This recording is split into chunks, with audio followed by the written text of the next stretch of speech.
Hello and welcome to Low Fidelity, a video-based music show for everyone except for the incredibly deaf. I mean, the incredibly deaf can watch the show and they might like it, but it's mostly me just describing how music sounds, so they might view that as like bragging and it might be kinda unpleasant. I know we devote a lot of attention to big musical epics, you know, the Bohemian Rhapsodies and Space Oddities and Jungle Lands of the world, but it's almost as difficult to write a song that's incredibly short, but still feels satisfying and still feels like a complete effort. So today we're going to celebrate that with the top 11 songs under 2 minutes. Why top 11? Because I made a list of the songs that I wanted to include and there were 11 things on that list, so it's a top 11. Also, I'm not including punk songs because if I included punk songs, the top 11 songs under 2 minutes would just be the top 11 punk songs, and I like to have a little bit more diversity. So I'm sorry if you're a huge punk fan, but I'm just going to go ahead and not.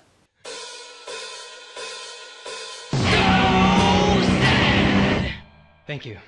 My best friend is named Tim, and he was my best friend all throughout high school too. We had so many good times together, going to movies, going to each other's houses, staying up late and talking about boys. Okay, maybe not that last one, but the truth is we had a bromance going on, and there's something special about bromances, which is why my choice for number 11 is Of Montreal's Tim, I Wish You Were Born a Girl. The song showcases Of Montreal in their earlier, simpler days, with Kevin Barnes singing an acoustic ditty about how much he wishes his friend Tim was a girl so that they could date and then be married. He describes all the things that they could do together and all the meals he wants to make for Tim, but he can't because Tim's a man and he's also a man and that just doesn't work out. And it's really endearing and sweet, but also funny because he's describing how perfect this relationship would be, while apparently not understanding that that relationship could just totally happen. You could just be gay. You laugh at how ridiculous the main character of the song is, but you also really feel for him and you hope things work out between him and Tim, because it's just such a nice love song, and I appreciate that. So yeah, number 11. They Might Be Giants have no shortage of shorter songs, and I could make up a good portion of this list with just They Might Be Giant songs alone, but I'm only including one, and the one I'm including is Letterbox off their album Flood. The lyrics of the song don't make the most sense. After listening to it a lot, I think it's about a guy sending a love letter to a girl that he likes, but I'm also not entirely sure because his best friends appear to be birds. They play the song as quickly as possible on the album too, and apparently live they play it even faster. So while it has a really nice melody that you want to sing along with, you often just can't because they're just singing it way too goddamn fast. It's like a train rolling off the rails, but it's also a gentle train, full of smiles and happiness, and the conductors know exactly what's going on. It's the worst metaphor I've ever used, but we're going with it. And for being so consistently adorable, I'm putting They Might Be Giants' Letterbox on my list. Yay. If you're a DJ at a dance party, you don't play entirely fast songs. You don't have the beat just continue to get faster and faster as time goes on, because people just get incredibly tired by that, and they tire themselves out. You need to build tension and then release it, and then have a calming point, and then build more tension. And if anyone understands the push and pull of dance music, it's Daft Punk, which is why in the middle of a selection of really great fast club songs on their album Discovery, they made a song called Night Vision, which is more of a relaxed breather for a little while. It's the album's shortest song, and it just kind of lets you relax for a little bit. It's maybe the most calming song I have in my entire music library. So by the time the next dance song comes, you're a little bit more energized for it, because you had that moment of relaxation in the middle.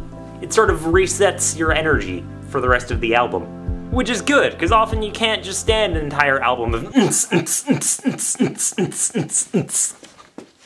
just tripped a little bit. That would have been precarious.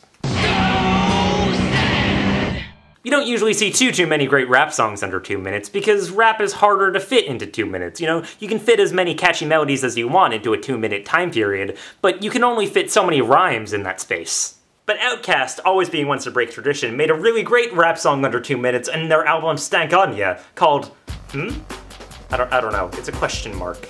The song features Andre 3000 rapping as quickly and furiously as only Andre 3000 can do over a very abstract beat that's kinda hard to get your hands on. But the things he's rapping are very poignant too. He's rapping entirely about alcohol. He goes into detail on its debilitating effects not only on people but also on society, and just generally questions its existence in the first place, in a really tasteful manner. Andre 3000 fits more meaning in 2 minutes than a lot of rappers do, and twice that, and I appreciate that. He's great. They need to make another Outkast album. Why isn't there another Outkast album? I could fill this entire chart with just Guided by Voices songs and still have room to spare. They have so many songs that are as short as possible. They have their own unique style too, which involves fitting as many melodies into a song as possible. They're also the first actual low-fidelity band that I've talked about on Low Fidelity. Low Fidelity is a musical term that just means they use really cheap equipment as, like, their own musical style. So their songs all sound like they're very cheaply recorded, but they do that intentionally to make them sound more vintage and more raw. So basically, Guided by Voices are pretty much perfect for a list like this, and it took me a little bit to decide what Guided by Voices song I wanted, but I eventually just decided to go with Game of Pricks because it's my favorite. From the immediate start of the song to its finish, it just gets you into this looping melody that'll get stuck in your head forever and just never leave, and I love it so much. And the lyrics I also appreciate. I find them to be very evocative. When he says, "I never asked for the truth, but you owe that to me," you can just imagine the amount of situations that would apply to. But if you're a fan of old school rock bands with incredible melodic gifts, but also that cut to the chase really quickly and just get things done, definitely check Guided by Voices out, because they're great, and I love them. Neutral Milk Hotel's In the Aeroplane Over the Sea is an incredibly divisive album. Some call it the best album ever, while others just view it as pretentious hipster trash. I'm in the first camp, though. I love this album. I think it's amazing. And one of the album's standout songs is Communist Daughter, although let's face it, every song on In the Aeroplane Over the Sea is a standout song, but Communist Daughter is the one under 2 minutes, so we're including Communist Daughter on this list. Jeff Mangum has a way of writing songs where you have no idea what's going on in them, but you understand exactly the feeling that you're supposed to feel while listening to it. So I have no idea what any of the lyrics in Communist Daughter mean, and I don't understand why seamen is staining the mountaintops, but I still feel the very chilled and warm and at-home vibe that Jeff Mangum is trying to get me to go into. There's an acoustic guitar strumming very softly and slowly. Jeff Mangum is singing at his softest, not taking many breath breaks, and there's some light noise in the background that should feel disorienting, but instead just kind of feels like it creates a sense of home. And after Jeff is done singing, there's this horn solo that just fills the air with a lot of melancholic nostalgia. It just makes you feel like you're a child again. I just really love Neutral Milk Hotel. I just really love Neutral Milk Hotel. I was originally going to include a Beatles song from the medley at the end of Abbey Road, but I didn't want to strip any of those songs as their context, because as well as they work on their own, they work so much better together. So for the Beatles song on this list, we're going way back into their archives, with From Me to You. Now, I haven't even started playing the song yet. How many of you already have it stuck in your head? Raise your hands. I know, right? Just that melody and that harmony and that part where they sing "I can do" and the note goes up a little bit, and the part where they go "woo," it's just really good. It's a great song. For reminding me again why the Beatles are probably the greatest band in the world, and doing it in under 2 minutes, From Me to You definitely gets a mention. They're so good. They're so good. And the next song on my list is called the 59th Street Bridge song, but no one knows it by that name. You know it as Feelin Groovy.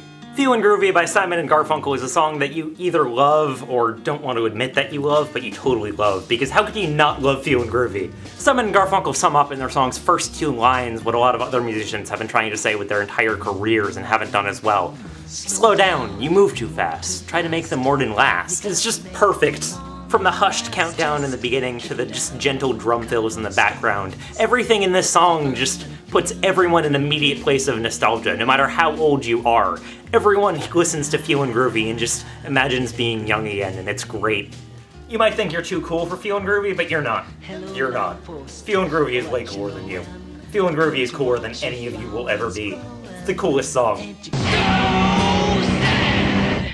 Coming in at number 3 on our list is the song Please, Please Let Me Get What I Want by the Smiths.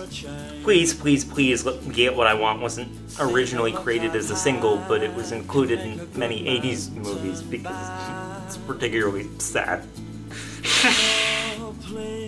The lyrics don't really say much, but they also say everything about being a teenager and about young love and about how tough it is to be alive. It didn't have to be like this. We could have had everything together. And you just didn't. John Darnielle of the Mountain Goats is one of my favorite songwriters of all time, to the point that it's kind of weird calling his songs songs. He just kind of writes short stories with really great musical backgrounds. His early songs were entirely fictional, but he got autobiographical on his album The Sunset Tree, in which he talked openly about his history with child abuse from his stepfather. I'm just gonna warn you, if you decide to listen to it, it's heartbreaking. But not unnecessarily so. There are a lot of moments of lightness on the album too, and one of the most notable ones happens in the song Dance Music. Darnielle uses his amazing lyrical gifts to describe how bad things in his house were getting, but also to describe how much joy he found from music. He hears his parents arguing in the kitchen, and he decides that this is what the volume knob is for, and he turns his dance music up as much as possible. It's a song as much as it's a short story, as much as it's a demonstration of why John Darnielle was making music in the first place. And we're really glad for it, because dance music is just an unstoppable triumph. And it's amazing that he does all of it in under 2 minutes. Like, how can you fit that much into 2 minutes? I don't even believe it.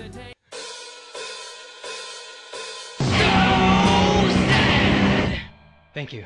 Around the turn of the century, rock music was in incredibly dire straits. It wasn't being listened to as often as it was in the past, and that's because a lot of the rock music around was nu metal and post-grunge, and all of it was pretty lame and terrible.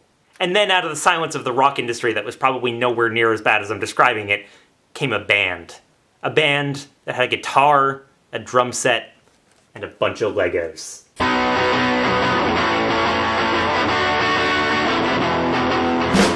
What can be said about Fell in Love with a Girl that hasn't already been said about Jesus? It's one of the best rock songs ever written, in my opinion. Jack White's shouted vocals and distorted guitar and Meg White's quick drum beat just immediately define energy. It's the most energetic song I've ever heard. And over that incredible energy, Jack White sings lyrics that don't need to be good because they're shouted lyrics over a fast and sloppy rock song, but they're incredibly clever. Jack White is a musical genius, and he's never been as good as he was when he was with the White Stripes, and Fell in Love with a Girl shows that completely.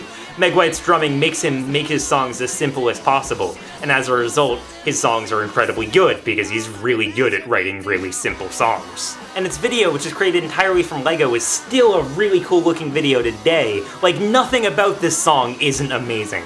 So that's my list of the 11 best songs under 2 minutes. I know I missed a few, and if there's any that you feel I missed, just let me know down there and I'll apologize heartily. But until then, take care, and go listen to some White Stripes, because they're really good.